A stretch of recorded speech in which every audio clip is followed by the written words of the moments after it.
Good morning, everybody, and welcome back to another video with me, Brooklyn. How are you all doing this wonderful, wonderful April morning? So I just arrived to work, and it just fell on me to come on here and do a short video. Excuse the mess in the back. It's a pillow and a blanket. I throw some stuff back there in the back. But I want to say be vigilant in everything you do for Christ, okay?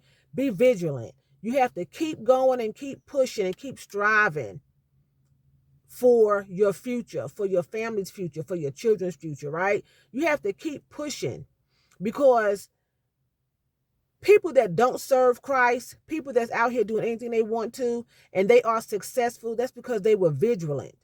They continue to push. They continue to believe that if they kept going, that they would excel. They would become what they wanted to become, who they wanted to become, be where they wanted to be, have what they wanted to have because they were vigilant. They continue to push. They continue to push past barriers. We all have barriers in our life. We all have surprises that come up that we weren't expecting, right? And sometimes it could be a setback. It could be a delay. But God does not set you back. He does not delay you, okay?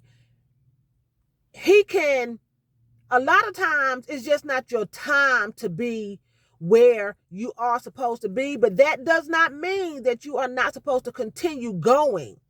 Like me coming to work this morning, right? I left the house at 6:15, 6:30 a.m., and I work 45 minutes away, and I just arrived to work at 7:15 a.m., okay? Just because it wasn't time for me to be here does not mean that I was not supposed to get started and keep driving until I reached my destination.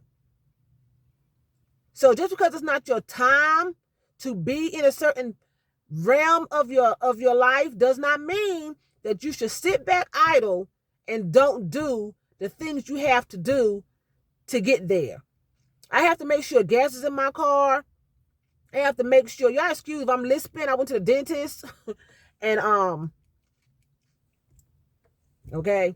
So self-care. I have to make sure I have gas in my car. I have to make sure my tires are well inflated. I have to make sure I'm dressed and I'm showered. It's preparations before I get to work.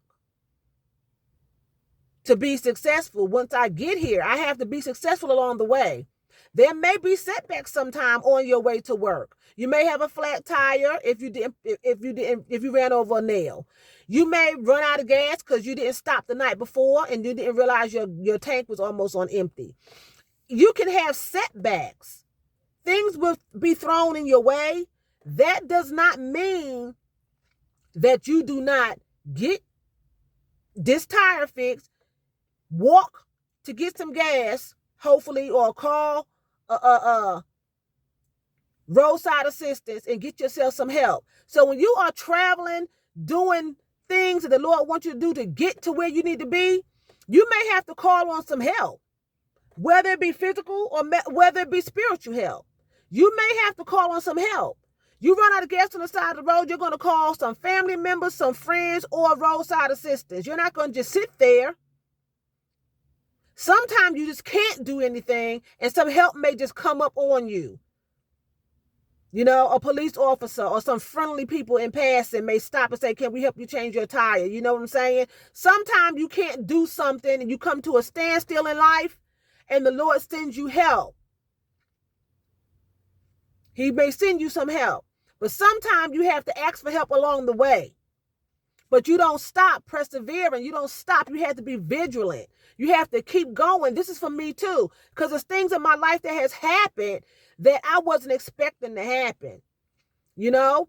And you want to sit down, you want to cry, you want to feel pity, you want to feel sad, like, you know, woe's me. You know, God, why me? Why me? Why this happening to me? You know, I feel alone. I am alone, you know? And, you know, people will say they're with you, they're for you. But at the end of the day, you have to realize all you have is God and yourself. That's it. At the end of the day, your family cannot be in your corner. You can have a husband, a wife, children. They might not be there for you. Sometimes they can't help you. Sometimes they just don't care. They have their own problems. They go on to do things that they need to do for their sanity and for their life. And you have to give them that room and give them that space. You know, sometimes you can't take everything personal because we all have a journey. We all have a journey that we are embarking on. And so you can't take somebody else's life and actions. And I had to learn that and take it personal. Sometimes it is personal. They do strike out against you personally. I'm not saying that. But sometimes you just have to just step back and say, Lord, have your way. Right? And so when you are going on this journey that we call life, sometimes you have to travel that road alone. But you have to keep traveling it and keep going and keep pushing. You just can't stop and sit by and think that it's all going to fall into your lap. Now, sometimes there are miracles where things fall into your lap.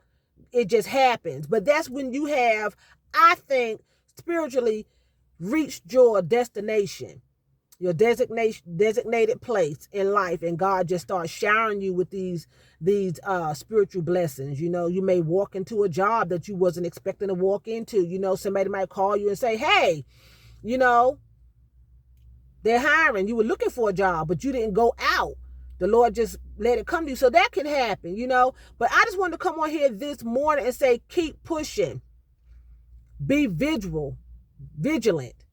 Don't stop, you know, and take care of yourself. You know, I have started exercising, and I'm gonna tell y'all what, sometimes I feel like crying. I don't want to go. I don't want to walk. I don't want to do it. I don't want to go to the gym. I don't want to go to the park and walk. I be tired, and I just don't want to go, and I feel sad. You know, I feel sad. Why would I feel sad about taking care of my body?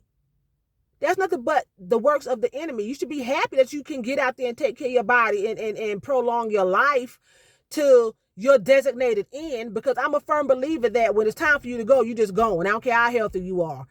Everybody has an assigned date.